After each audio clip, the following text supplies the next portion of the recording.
Bismillahirrahmanirrahim. Assalamualaikum warahmatullahi wabarakatuh. Alhamdulillahi rabbil alamin. Wassalatu wassalamu ala asyrafil anbiya'i wal mursalin. Nahmaduhu wa nasta'inuhu wa nastaghfiruh. Wa na'udzu billahi min syururi anfusina wa min sayyiati a'malina. Man yahdihillahu fala mudilla lahu wa man yudlil fala hadiya lahu. Rabbi shrah li sadri wa yassir li amri wahlul 'uqdatam min lisani yafqahu qawli. Amma ba'd. Alhamdulillah, bersyukur pada Allah Subhanahu wa taala kerana dapat bersama pada malam ini. Insya-Allah pada malam ini kita akan sambung prinsip keselamatan yang ke-10. Ini kira-kiranya yang terakhir lah. Prinsip yang terakhir yaitu al-amru bil ma'ruf wan nahyu 'anil munkar. Memerintahkan supaya berbuat kebaikan dan melarang daripada melakukan perkara mungkar. Ataupun biasa orang Melayu kita sebut amar ma'ruf nahi munkar. Jadi perbuatan ataupun tindakan amar ma'ruf nahi munkar ini termasuk salah satu prinsip ataupun punca yang besar yang menyebabkan seseorang itu akan selamat di hari akhirat. Bahkan kita akan tengok dalam ayat selepas ini, amalan ini dia menjadi tanda ataupun mercu tanda lah kita kata, sebagai satu keunggulan sahabat Nabi sallallahu, para sahabat radhiyallahu anhum ajma'in. Baik, bagi ada kita cuba tengok muka surat 91 tu wa huwa min sya'airil islamil azimah wa amalihil jalilah. Jadi perintah berbuat baik ataupun kita kata amar ma'ruf nahi munkar ni antara lambang ataupun syiar Islam yang besar dan merupakan amalan-amalan yang sangat tinggi kedudukan dalam agama dan merupakan tunjang kejayaan bagi umat. Bahkan ia merupakan sebesar-besar punca kepada kejayaan, punca selamat daripada kebinasaan. Ni di hari akhirat. Maknanya atas dunia ni tidaklah nampak ketara, tapi di hari akhirat mana orang yang ada sikap amar ma'ruf nahi munkar, dia akan selamat. Orang yang tidak ada tu amar ma'ruf nahi munkar, dia tengok perkara munkar, tak ada sedikit pun timbul perasaan untuk membuat pembetulan, buat teguran, dan dia pun tidak suruh orang buat perkara baik. Tak ada dari diri seseorang mana orang itu sebenarnya mana berada dalam keadaan yang tidak selamat di hari akhirat. Itu yang dimaksudkan di sini. Jadi amar ma'ruf nahi munkar ni kalau mengikut ulama ini termasuk fardu ain sebenarnya. Fardu ain. Cuma dalam keadaan-keadaan tertentu, mungkin dalam kes-kes yang melibatkan amar ma'ruf nahi munkar dalam bentuk kelompok, itu fardu kifayah. Tetapi amalan ini juga termasuk dalam fardu ain. Berdasar kepada kemampuan seseorang. Dia mesti, manusia ni tak kiralah dia dalam keadaan macam mana, mesti dia ada terlibat pergaulan dengan manusia. Di situ ada amar ma'ruf nahi munkar. Boleh jadi orang di sekelilingnya baik-baik, tak ada buat perkara munkar, tapi suruh buat perkara baik tetap ada. Jadi kalau kes yang melibatkan perlu gabungan tenaga, itu mungkin jadi fardu kifayah. Bila ada satu kelompok yang mengambil tugas amar ma'ruf nahi munkar, lepas kita kata dosa tanggungjawab orang lain itu jadi lepas. Itu dari sudut tu. Baik. Jadi dalam kenyataan perenggan pertama ni disebut dengan jelas bahawa amar ma'ruf nahi munkar ni antara syiar. Seperti mana kita kata solat ke masjid berjemaah, itu syiar. Jadi kalau tak ada hal tu, berdosa semua. Jadi maknanya bila kata syiar, dia bukan ranting, dia asas. Sebab tu dia letak sebagai prinsip keselamatan, khususnya akhirat. Dan kalau masyarakat ni terlalu kecil, tak sampai 50% ulama kata anggota masyarakat yang melakukan amal ma'ruf nahi munkar, masyarakat itu berada dalam keadaan bahaya. Bahayanya dari sudut mana? Dari sudut Allah turunkan bala secara skala besar. Dalam bentuk yang besar, bukan kata bala yang kecil-kecil, tidak. Sebab itulah setiap orang sebelum dia nak galak orang lain supaya ada sifat amal ma'ruf nahi munkar, dia kena bentuk peribadi dia dulu. Dia suruh dia boleh lah. Kalau dia tak makan cekak, jangan tembel. Mana dia suruh dia boleh buat. Tapi kena ada tu. Tak boleh tak ada. Tak boleh nak suruh isteri. Kalau ada isteri tak kena kita tegur. Itu yang maksudnya. Tapi kalau suruh dia buat benda molek. Di sini ulama bagi. Sebab dia tidak sebut. Perintah buat benda baik ni tidak semesti dengan lidah. Dan melarang seseorang buat perkara mungkar tak semesti dengan lidah. Kadang-kadang dia panggil satu istilah lagi, dia panggil lisanul hal. Mana kita buat perkara baik di hadapan orang. Supaya orang itu termotivasi, terangsang untuk buat benda baik itu. Maknanya kita meninggalkan contoh dan suri teladan kepada masyarakat. Dan kita buat dengan istiqamah. Sebab tu ulama kata seseorang yang buat kebaikan dengan istiqamah, dia akan ada unsur ni. Kalau buat sekali-sekala tak ada unsur ni. Mana bila seseorang itu buat kebaikan secara tetap, di situ ada unsur amar ma'ruf nahi munkar. Itu disebut oleh ulama. Sebab kadang-kadang kalau bercakap ni orang tak suka. Suruh semacam, serabut perut ni. Siapa orang kata tu nahi munkar mari dia kata. Siapa orang panggil gitu. Apa kecek banyak. Kecek ni kita kurangkan. Kita lebih banyak buat dalam bentuk tindakan. Hak tu lebih fasih lagi. Lisanul hal afsahu min lisanil maqal. Ulama kata kita tunjuk perkara baik, kita larang buat perkara munkar, tapi dengan perbuatan kita. Itu lebih fasih daripada menggunakan lidah kita. Kita tak sewi, contoh kita tak sewi orang mengumpat, tapi kita buat dalam bentuk perbuatan. Bila dia mengumpat kita senyap, kita buat lembek pok ayat tik tengah depan dia. Letih lalu dengan dia ngumpat kita buat letih. Setiap kali dia semua orang kita pun buat belok ke letih. Bila dia pindah topik lain, sugah lalu kita. Dia faham lalu. Dia akan faham lah. Lama kelamaan depan kita tak kecek dia benda hak berkait dengan peribadi orang. Itu salah satu cara. Dan manusia ni dia ada akal, dia akan berfikir, apa orang tu buat gitu. Sekali dia nak tidur dia mikir. Malu aku dia tu. Bila kita kecek orang, 2-3 gu dia ada depan senyap lah. Tapi tukar topik lain, pakak japuk lalu. Kalau kita buat begitu, makna kita telah berada pada tugas al-amir bil ma'ruf wan nahi anil munkar. Itu cara dia. Sebenarnya sebutlah kalau kita nak gurau, sayang kita nak isap okok, kita bismillah dulu kan isap okok tu. Contoh tu tak. Bismillah dulu bau sedap sikit isap okok ni kita tu tak. Lepas tu dia bismillah sungguh. Ikut dia. Kekurang dia mari mikir lepas ni. Saja tu sebut contoh tu. Bukan tidak dimaksudkan tu. Baik, seterusnya cuba tengok lagi. Fabihatan hasirul munkarat wa taksurul khairat. Ini bahasa dia pun menarik kan.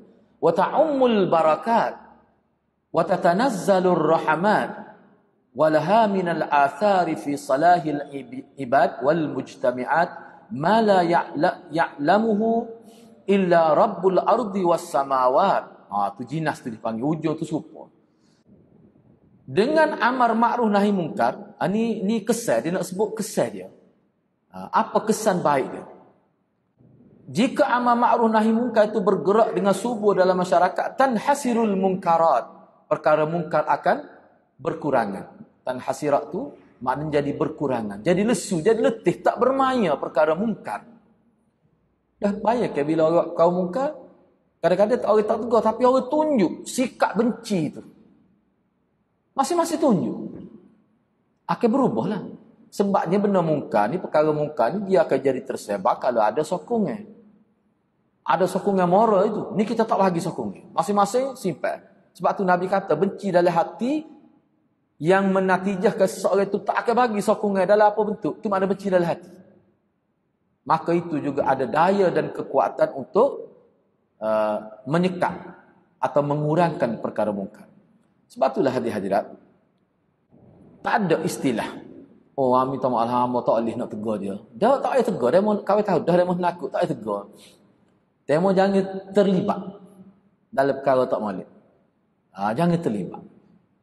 Mana kalau dia nak buat benda tak molek, kata hamba tak sedia apa, kita akan pergi. Kita jangan sekali. Banyakkah kalau setiap orang ada sifat gitu, dia tak tegur, tak guna mar'a minkum munkar itulah. Nak ubah dengan tangan tak ada kuasa, nak cakap pun tak ada kekuatan. Jangan bagi sokongan moral. Jangan hadir dalam majlis tu. Biar yang ngatik no paksa kan. No. Mana kalau lagu tu tak ada. Dia kata. Kera pun balik kira 3 ekor dia nampak. No. Ni kalau nampak sore tak nampak dia. Misalnya. Jangan bagi sokongan. Dah kita duk pergi. Orang kata dah memang hak tu serupa dah. Tak biar hak serupa sudah. Jadi kalau seseorang tu tak bagi sokongan, dia tak akan jadi. Sebab tu dia ada istilah jangan cenderung kepada perkara tak molek. Wala tarkanu ila alladhina zalamu fatamassakumun nar. Jangan cenderung. Mana jangan bagi sokong. Itu maksudnya. Wa taksurul khairat, dan bila subur amal ma'ruf nahi munkar, perkara mungkar akan menurun dan perkara baik akan bercambah. Wa taksurul khairat, akan bercambah kebaikan.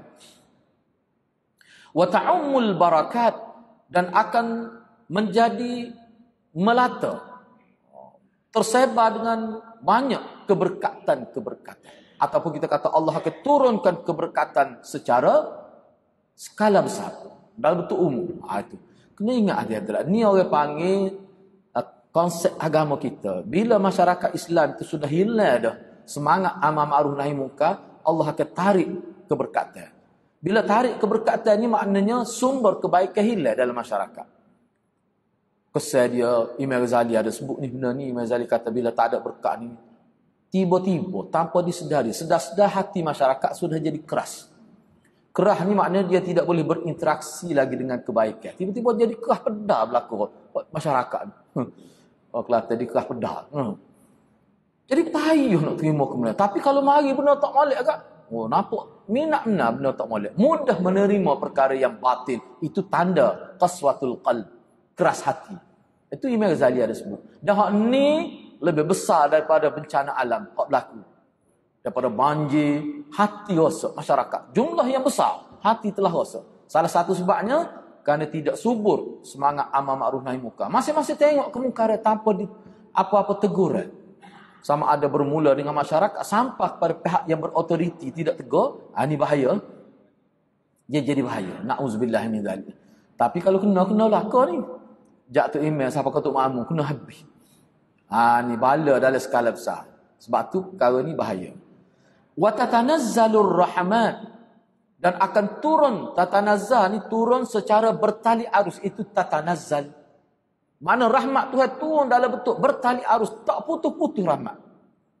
Itu kesal kalau masyarakat lebih 50% ulama kata yang subur semangat amal ma'ruf nahi munkar. Walaha minal athar fi salahil ibad wal mujtami'at. Dan apa ni, amal ma'ruf nahi munkar ni dia akan memberi kesan yang sangat positif dalam pembentukan pribadi hamba dan masyarakat.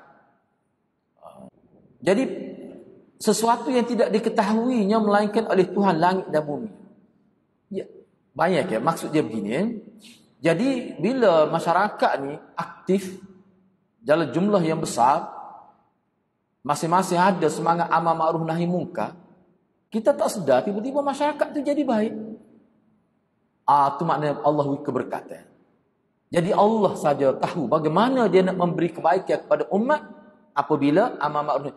Misalnya ginilah kita kata dah, sebagai contoh ni contoh. Masing-masing kita ni ada semangat amal ma'ruf nahi munkar, amal lah. Bukan melibatkan individu seorang tidak, tapi dalam jumlahnya besar. Tiba-tiba secara tak sedar menurun kes gejala sosial kita kata. Kes jenayah jadi turun. Tanpa kita sedar. Bila tengok-tengok, ini dalam beberapa bulan ni kes kecurian menurun secara mendadak. Itu saja Tuhan saja. Jadi Tuhan nak beri kebaikan dengan sebab ramai masyarakat bersemangat untuk amal ma'ruf nahi munkar. Allah Maha tahu dia nak buat lagu mana kebaikan dia. Kadang-kadang dia masyarakat tu murah rezeki. buah-buahan menjadi, boleh jadi. Itu disebut. Ni perkara ni dibincang dengan panjang dalam syarah Riyadhus Shalihin oleh Syekh Utsaimin. Dalam syarah Riyadhus Shalihin. Dia bincang khusus debat dalam kitab tu kan, Riyadhus Shalihin tu dia ada bab khusus ni. Bab amar ma'ruf nahi munkar ni. Oh, dia bincang dengan panjang lebar. Kalau nak tengok dengan detail situ, ada terjemahan tu. Sesungguhnya sangat banyak nas-nas sama ada Quran, hadis yang menunjukkan galakan supaya masyarakat menjadikan amar ma'ruf nahi munkar sebagai syairah, sebagai lambang keunggulan umat itu. Tu. Dan nas yang menjelaskan tentang pentingnya semangat ini, semangat amar ma'ruf nahi munkar. Sebab kalau tak ada ni, setengah ulama kata bila tak ada ataupun kalau ada dalam jumlah yang terlalu kecil, orang yang sanggup amar ma'ruf nahi munkar, masyarakat tu masyarakat yang takhalluf, yang mundur. Bukan tamadun. Masyarakat yang takhalluf, yang mundur. Itu dalam istilah yang digunakan oleh ulama. Walaupun mungkin maju dari segi kebendaan, mungkin maju dari segi pembangunan fizikal, tetapi sebenarnya masyarakat itu takhalluf dari segi semangat, himmah, spiritual tu jadi rendah. Itu bahaya tu. Orang panggil pembangunan yang tidak seimbang itu bahaya. Maknanya tidak akan menjelma rupa agama dalam masyarakat. Na'udzubillah min dzalik. Baik, cuba tengok di sini. Cuba kita tengok sepotong ayat ni. Ayat ni asalnya turun kepada sahabat. Asalnya. Tapi kalau kita ada sifat ni, kita akan dapat jugalah maksud ayat ini. Apa dia? Kuntum khaira ummah ukhrijat linnas ta'muruna bil ma'ruf wa tanhauna 'anil munkar. Kamu, siapa kamu tu mula-mula? Kalau tengok dalam mana-mana kitab tafsir pun dia kata generasi sahabat, jilus sahabat, generasi sahabat. Kamu tu maksud generasi sahabat. Khaira ummah adalah sebaik-baik umat ukhrijat linnas yang Allah keluarkan kepada umat manusia sebagai contoh suri teladan. Sebab apa? Dinobatkan sahabat generasi sahabat sebagai khaira ummah. Apa ciri besar yang ada pada generasi ini? Ta'muruna bil ma'ruf. Kamu menyuruh orang berbuat kebaikan. Dan semangat ini berlaku dalam skala yang besar. Bahkan hal ini menjadi tanda sahabat. Kalau kita baca kitab, antara sifat utama sahabat apa dia? Amar ma'ruf nahi munkar. Wa tanhauna 'anil munkar, dan kamu melarang orang daripada melakukan kemungkaran. Ana nak ambil satu contoh. Ni dibincang dalam kitab Faslul Khitab berkenaan dengan sahabat. Baik, ada satu cerita tak betul lah. Cerita guru ana masa belajar sejarah Islam masa sekolah dulu, dia ada sebut Hajjah ni pernah menghalalkan Madinah beberapa hari kan.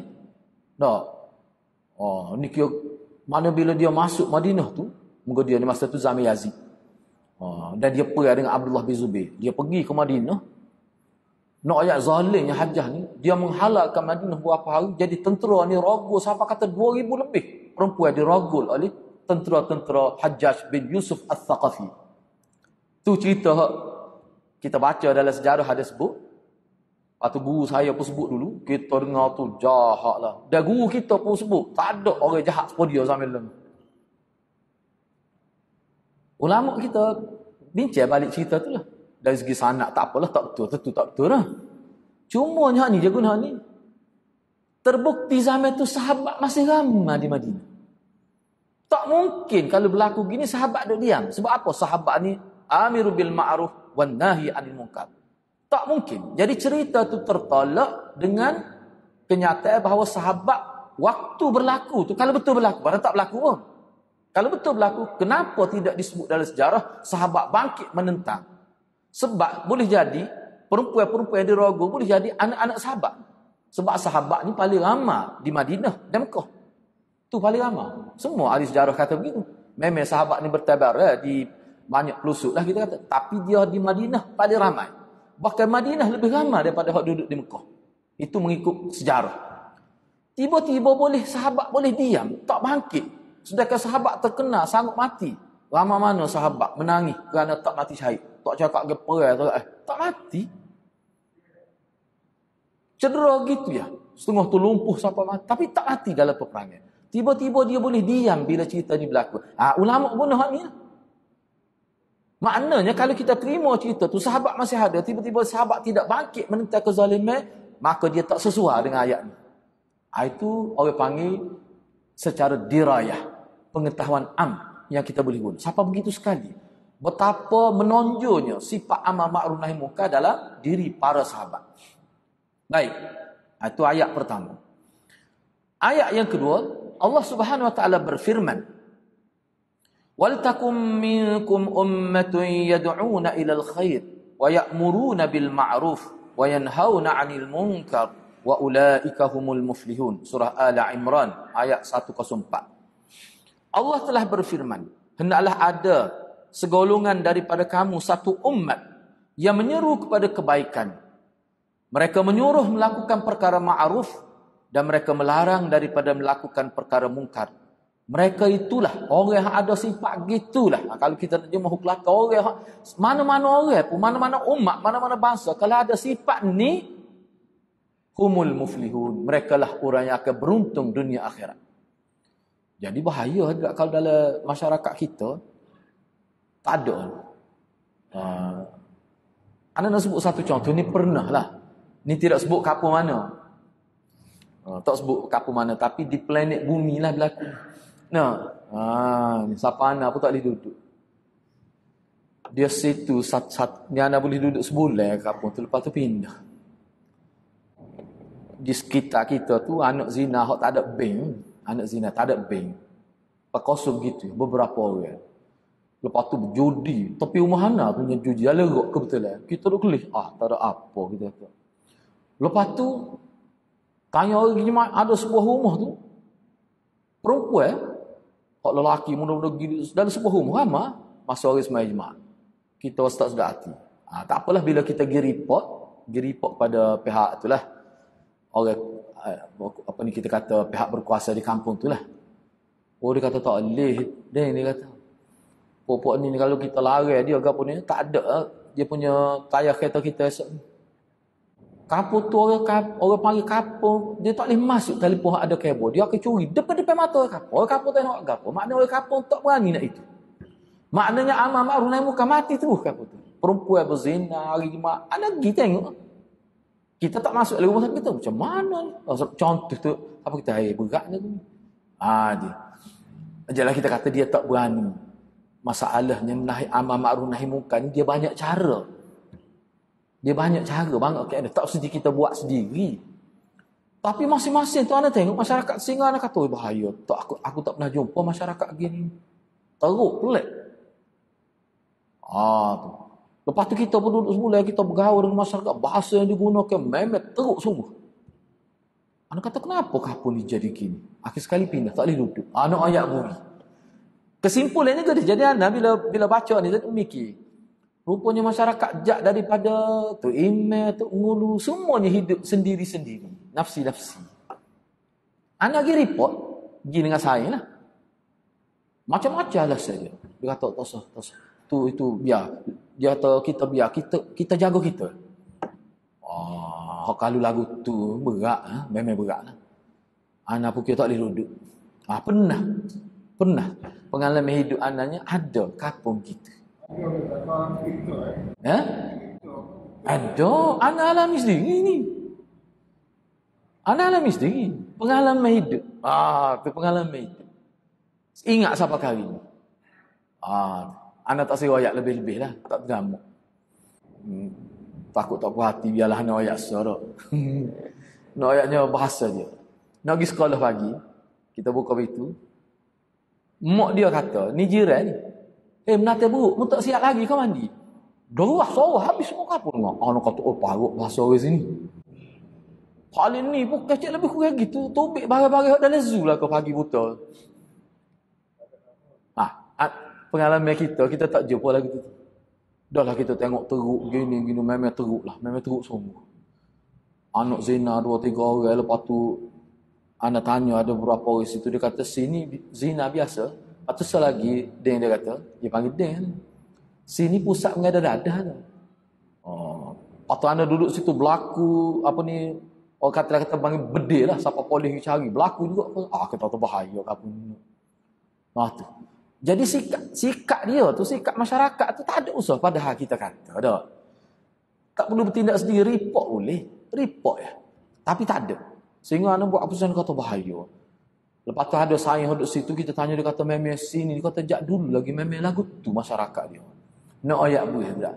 Jadi masyarakat gitu, kalau kita nak ukur dari sudut pengajian agama kita, maknanya konsep kita kata konsep amar ma'ruf nahi munkar tu manakala ada pun dalam skala dalam kita kata peratus yang terlalu kecil, tu bahayalah masyarakat gitu. Bahaya. Sehingga kita bila kita jumpa email, jumpa Tok Mulu, kita rayak beberapa pendekatan untuk guna untuk supaya boleh selesai masalah. Dia siap sebut lah, kita tahulah kau tu anak dara mana pergi rumah tu. Dia tahu. Anak kata parut tu email ni. Tu nak ayat bui. Ada masjid sebab tu email ada tu. Ada. Tak ada ayat terai sangat aku jumpa cari. Ni pengalaman anak, bukan kata cerita daripada itu dak ni. Ni pengalaman anak sendiri. Jadi bila anak baca ni tadi ni kiai kata berat juga. Tu contoh. Tapi jarang tu jumpa kapung lagu tu. Tapi ada di Kelantan kita. Tak payah ayat lah mana kalau dia dengar dia kata jalan dah kata kapung aku dah tu. Nah tak. Hagih tu nak ayatnya. Jadi makna bahaya tu. Bahaya kalau siapa tahap tu memang bahaya. Jadi anak ayatnya sini mana dalam kisah tadi Hajjah kononnya Hajjah tu menghalalkan Madinah 3 hari disebut.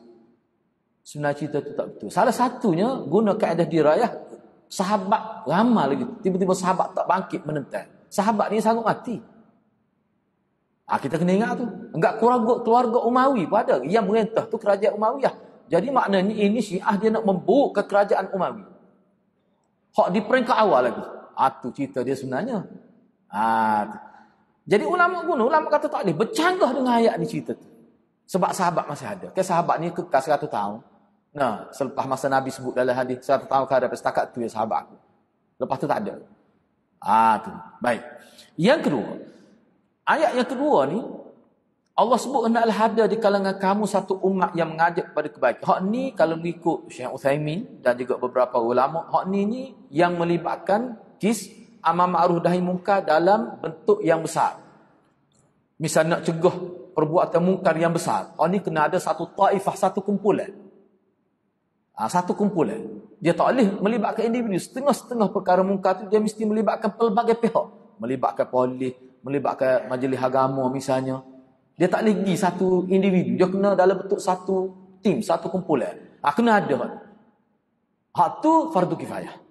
Hak fardu ainnya hak berkait dengan tugas kita sebagai individu. Apa yang berlaku di sekitar kita yang kita boleh tegur, yang kita boleh ubah dengan tangan. Kalau tak boleh dengan tangan, ubah dengan bahasa.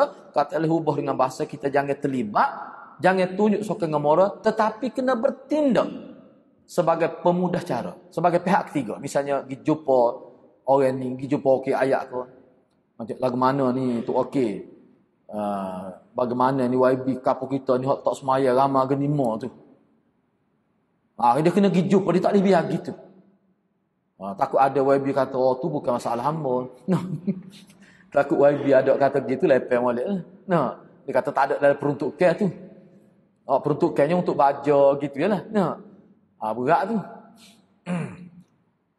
Baik, tak apalah dia malah dia sebut bab wakil ayat tu sebab haki semaya memang anak pergi jumpa pun. Dia kata nak buat macam mana? Dia kata tak ada peruntukan. Mana tak ada dalam dia punya agenda dia. Parut. Dia memiliki projek. Sedangkan jumlah masyarakat tak solat dalam satu qaryah tu begitu ramai. Cula telah dibuat. Cuba bayar ke. Tu satu qaryah. Na'udzubillah nah. Baik. Seterusnya. Ayat yang ketiga. Dia kata banyak tadi sini dia kemukakan beberapa saja. Wa qala Allah azza wa jalla wal mu'minuna wal mu'minat ba'duhum awliya'u ba'd ya'muruna bil ma'ruf wa yanhauna 'anil munkar. Surah At-Taubah. Orang beriman lelaki dan perempuan sebahagian mereka menjadi pelindung kepada sebahagian yang lain. Mereka menyuruh orang melakukan perkara ma'ruf dan mereka melarang orang melakukan perkara munkar. Terjemah dia ni kena tambahan tertinggal ni. Terjemah dia begini. Anak pun tak tengok. belakang tu. Dia kena terjemah orang mukmin yang sebenar. Kena tulis yang sebenar tu. Pada alif lam tu. Orang mukmin yang sebenar. Sama ada lelaki atau perempuan. Maknanya mukmin lelaki yang sebenar. Mukmin perempuan yang sebenar. Sebahagian mereka bergabung tenaga dengan sebahagian lain. Boleh juga terjemah gitu. Dia tak boleh hidup sendiri-sendiri. Orang Islam ni tidak dibentuk untuk hidup sendiri-sendiri. Mumu, aku. Nafsi-nafsi kita kata. Dia bukan dalam bentuk ananiyah, tapi dalam bentuk nahnuniyah. Ni ayat ni, ayatnya bahawa orang beriman sebenar dia hidup dalam keadaan nahnuniyah, kekitaan, bukan keakuan. Gapo dia hak sifat yang aulia, ba'dhum aulia, dalam konteks menyuruh perkara yang baik, melarang perkara munkar, mereka bersifat ba'dhum aulia ba'dhin. Mereka bergabung tenaga dalam amal ma'ruf nahi. Tu baru orang mukmin yang sebenar. Kalau tidak, itu bukan mukmin yang sebenar. Mukmin pada rupa zahir sahaja. Jadi hak ni kita boleh guna untuk cermin diri kita lah. Kalau masyarakat kita tak ada masalah, pernah ke kita ditanya tu email nak buat lagu mana ni, orang kampung kita nampaknya ada masalah. Gejala sosial kita kata, tak misalnya lelaki perempuan nampak tak terkawal. Ada ke tidak kita inisiatif pergi jumpa tu email, pergi jumpa tu mulut bicara. Kalau tak ada tu kena buat lah. Kalau tidak, kita tidak akan termasuk dalam maksud ayat ini. Maksudnya tidak beriman sebenar. Yang keempat, wa qala Allah azza wa jalla alladhina immakkannahum fil ard aqamus salah wa atawuz zakah wa amaru bil ma'ruf wa nahaw 'anil munkar walillahi 'aqibatul umur. Orang-orang yang alladzina itu maksudnya orang-orang yang immakkannahum fil ard, yang telah kami perkukuhkan, kami telah utuhkan kehidupan mereka di muka bumi. Siapa mereka ni? Orang yang mereka ni telah mendirikan salat. Bukan melakukan salat, mereka mendirikan salat. Wa atau zakah, dan mereka telah mengeluarkan zakat.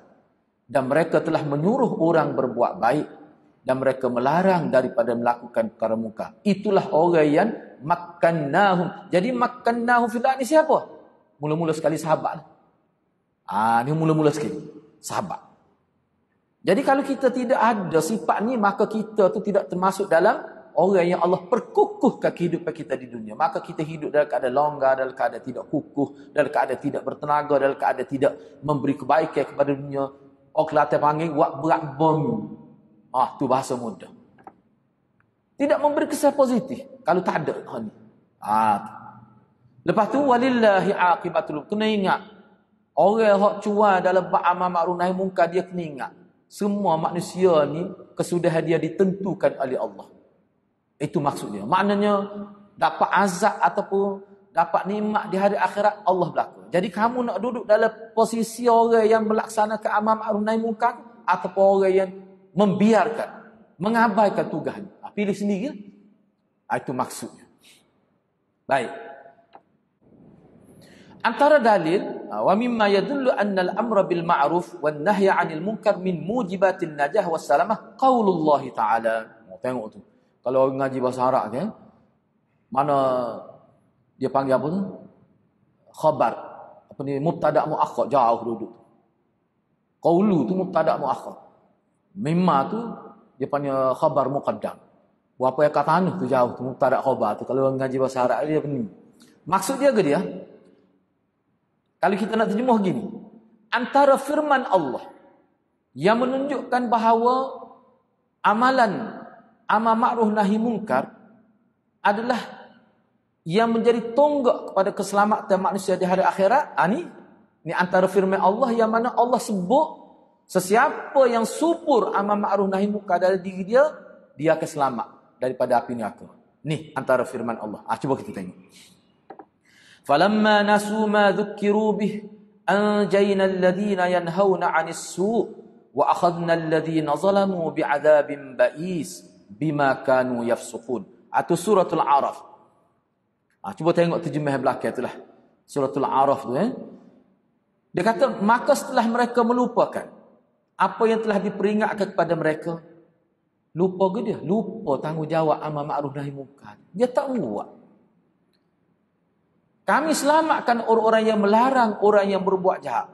Maknanya di kalangan masyarakat tu ada yang amar ma'ruf nahi munkar, tapi dalam jumlah yang kecil. Kami akan selamatkan orang yang melarang orang yang berbuat jahat, dan kami timpakan kepada orang-orang yang zalim dengan seksaan yang keras disebabkan mereka selalu berbuat perkara yang fasik. Dalam ayat ni, kalau kita nak tadabbur secara ringkaslah, orang yang tidak melarang orang melakukan perkara mungkar, perbuatan dia diam, tidak bertindak untuk menyekat orang yang melakukan kejahatan, itu dikira kezaliman yang melayakkan dia mendapat azab daripada Allah. Itu jelas. Itu jelas. Kita setuju ke tak setuju, itu ketentuan Allah.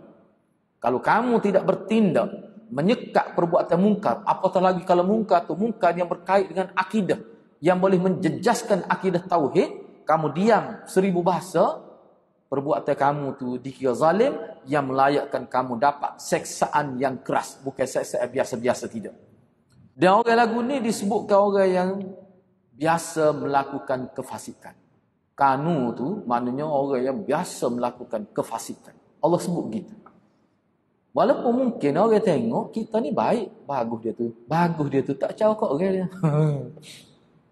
Orang kita ni tak caw kat orang tu bagus. Orang buat gapo dia tak caw, buatlah gapo pun. Dia tak suruh kalau benda molek, kalau buat jahat itu sekat bagus dia sebab tak caw kat orang dia. Dia dengan dia tak bagus dalam agama gitu. Hak ni tak boleh dikategorikan sebagai duk cara tepi kaya orang, tak boleh. Tidak termasuk dalam hal tu. Hak ni kena cara sebab ni tepi kaya agama, bukan tepi kaya orang. Kita duk bincang. Tak boleh pakah tu sini. Baik. Jadi ayat ni jelas sebut bahawa cuba perhati, cuba kena garislah mana ada kitab tu. Wa akhadna alladhina zalamu bi'adzabin ba'is. Azab yang keras. Bukan azab biasa, tidak. Baik. Ana ambil soal lagi lah. Kita ambil soal lagi yang terakhir. Cuba tengok. Ni hadis ni biasa kita dengar. Wa qaulun Nabi sallallahu alaihi wasallam, mathalul qa'im ala hududillah wal waqi' fiha. Perbandingan orang yang menjaga batasan-batasan Allah. Mana orang jaga hukum Allah. Wal waqi' fiha, dan orang yang menceroboh hududullah, menceroboh ketetapan hukum Allah. Mana orang yang melakukan ketaatan dan orang yang melakukan perkara mungkar, bandingan mereka berdua ni kamathali qaumin, bagaikan satu komuniti manusia, istahamu, mereka berada bersama, ala safinatin, di atas sebuah kapal, fa asaba ba'dhum a'laha wa ba'dhum asfalaha, maka sebahagian mereka berada di atas bahagian kapal, dia ada berlapis-lapis, sebahagian berada di bahagian atas, wa ba'dhum asfalaha, dan sebahagian mereka berada di bahagian bawah. Fakana alladhi fi asfaliha idza istaqaw minal ma' marru ala man fawqahum.